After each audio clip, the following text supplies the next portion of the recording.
So hi, Michael. It's good to have you on this episode of Off the Pitch. Thanks for joining us here today. Yeah, thank you. You're welcome. All right. So like it is something we do here on the show, we want to start off with an introduction. So you won't be left out. So let's start with an introduction. Who is Micheal Ndidi? I mean, we know that's not Wilfred Ndidi, of course, but who is Micheal Ndidi? Where's Michael from? But generally, what is Michael all about when it comes to your career and you as a person? Who is Michael? My name is Micheal Ndidi Chukwuka. I'm from Edo State in Nigeria. Really? Yeah, and I play for Dynamo Minks here in Belarus. And I'm a Nigerian. Okay, obviously. So, but just to be clear, that's the first time I'm actually hearing that name from belonging to someone from Edo State. Do you have like an Igbo background, or what is it with your name and you being from Edo State? Not really, not really. I hear so many people tell me you're from maybe the Eastern. Yeah, something like that. 98% of my friends and family, well wishers, everybody thinks I'm from the eastern part of Nigeria.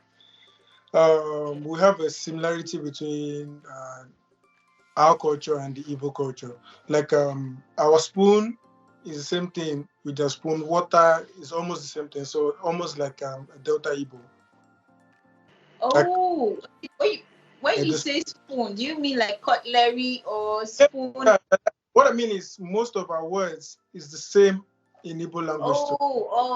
I was literally thinking of the word spoon.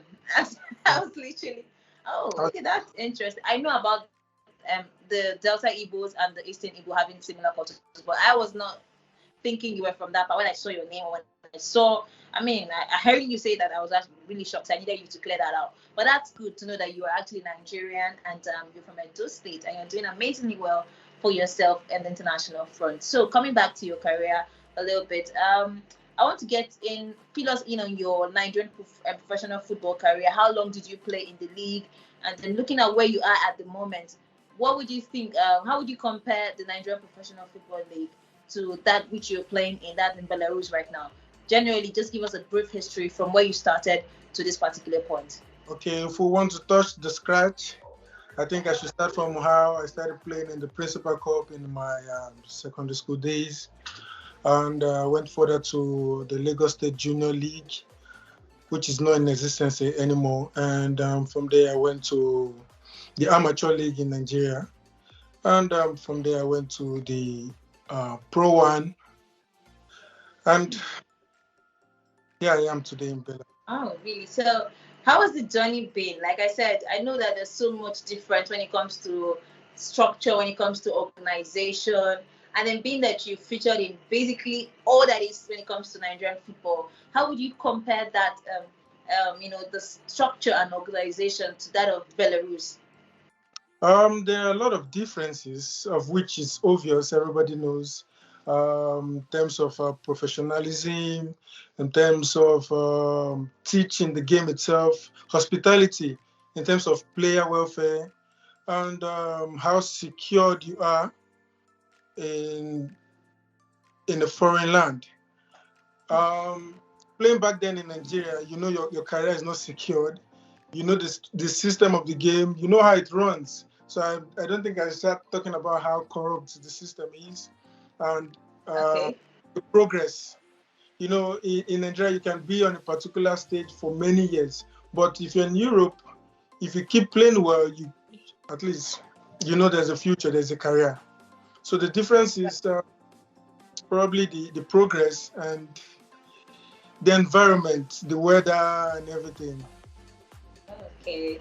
But at this point, I hope that you don't get to tell us that you're feeling too much cold in the middle of this conversation, because I'll be personally angry with you, because I mean Nigerian weather is the best. It's the best. Of course. God has blessed us with good weather, but you know where I am is very cold.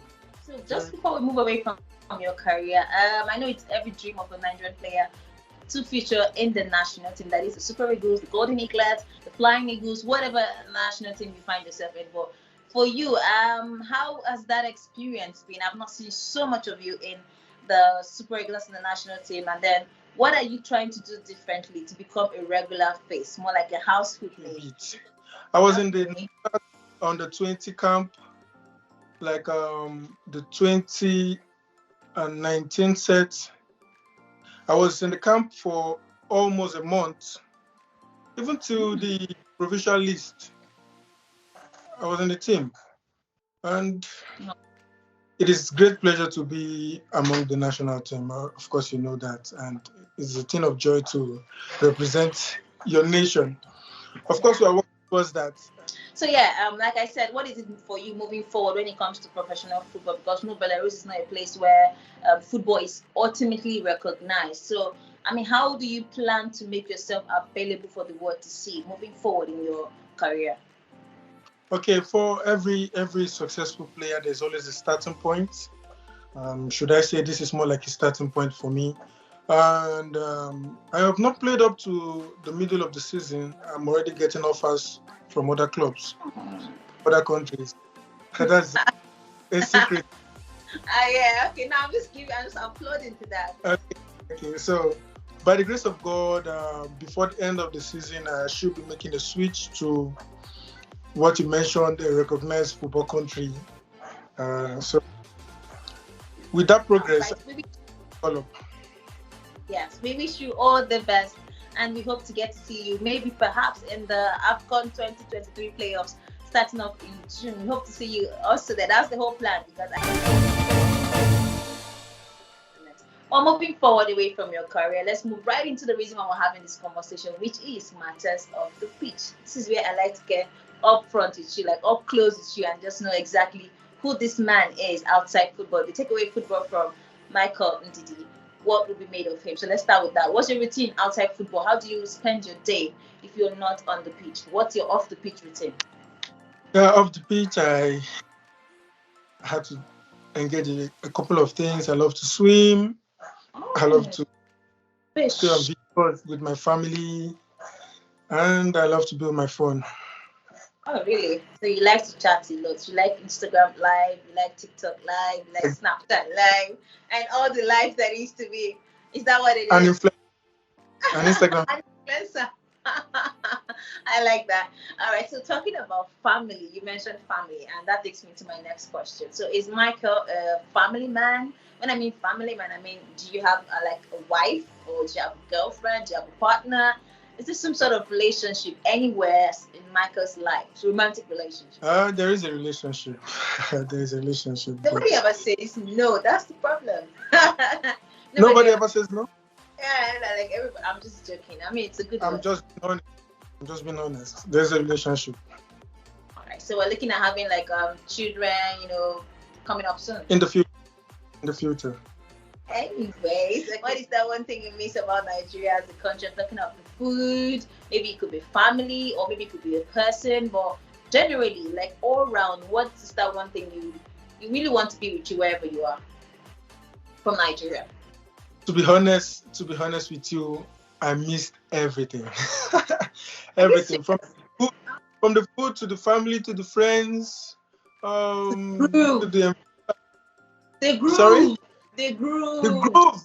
The group, family, the friends, the weather.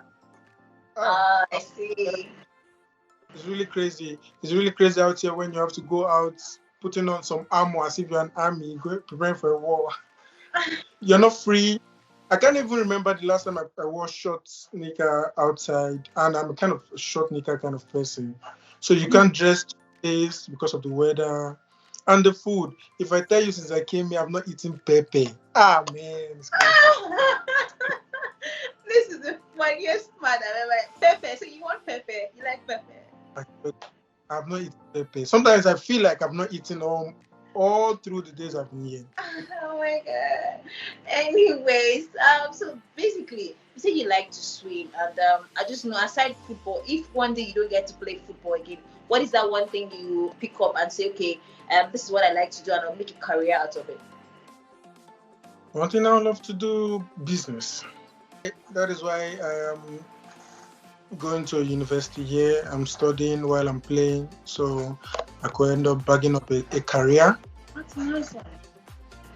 Then after with my certificate, I can furthermore my the business aspect, which is a business administration.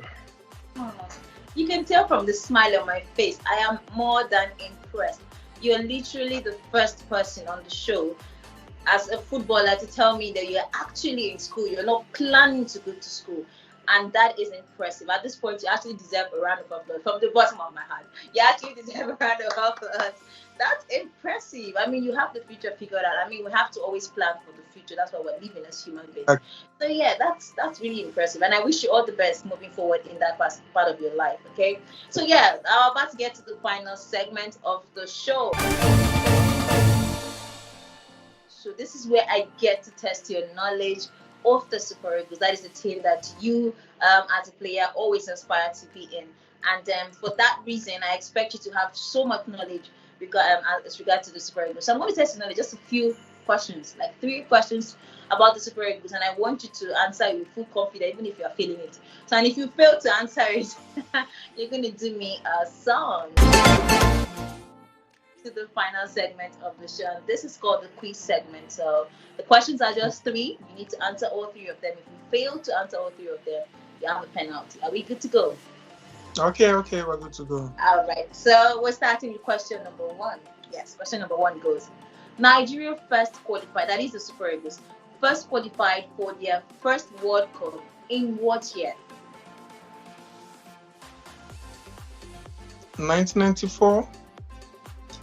Okay, that's a good one. A round of applause for you. First question. Really?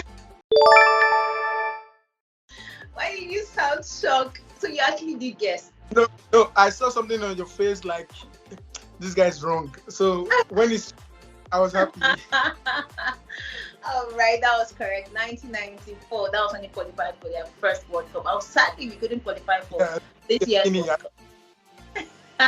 Yes. All right, so the second question, don't be too confident. The second question is: the only Super Eagles player to have won the AFCON title, both as a captain and as a coach, is Dash. Stephen Keshi. What the actual hell? You got the correct answer. Stephen Keshi what? Just what's his full name? What's his full name? Stephen what? That's a full name. Oh, come on. Don't spoil my distance. Stephen Keshi. Stephen. Well, you're correct. You're correct. Stephen Keshi is Stephen Okechukwu Keshi. Okechukwu Keshi, thank you. This one. Yes. I remember he bears the same name with Okechukwu Agali, so I was trying to remember. Oh, right. You know your football. That's a good one. Yes. All right. So the final question, and I hope you feel this one because I need you to sing that song for me. So the final question goes: where and when did Nigeria win their first AFCON title? It's 2 answers. Where? That's what state, what country, and when? That's what year did Nigeria win their first AFCON title? Trust me, I can't remember where, but I know. I think 1996. I think I'm a bit sure about that, but where? Time is ticking. Oh boy. That makes you go. Time is up. Time is up. I need you to feel this one. But that was a good one. I tried. 1980 in Lagos State, Nigeria. So yes, that's where they won their first AFCON title. Yeah, you are not going to get this one. I know you'll be thinking maybe one African country or somewhere, but I know you're not going to get this one either way. So, but it was 1980 Lagos, Nigeria. So yeah, good one. Congratulations. 2/3. That means I automatically have a song, right? Okay, you're an epitome of beauty, so I should sing African Queen for you. All right, okay, I'm listening. All right, just don't ruin the song. Okay, you are my African queen. Are you serious? Okay.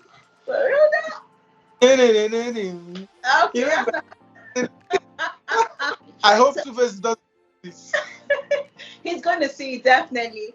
But anyways, Micheal, thank you so much for your time. I really had an amazing time getting to know you. And I know your fans and family and loved ones also enjoy this interview when they say it. But then I won't let you go without your parting words. So exactly what would be your words to fellow young boys like yourself or footballers who are already in the business of football, in the competition of football? What would be a word of advice generally for them? Generally, hard work pays. So consistency, you have to keep trying. You have to keep doing what you know how to do best, and don't give up, because quitters don't win and winners don't quit. So we keep striving for the best. There's always a better day ahead. So that's behind every all right, thank you so much once again for your time, and we wish you all the best moving forward in your career. We definitely want to see you at the top, and we hope to see you in the green, white, green jersey more often. All the best again. Thank you, Micheal.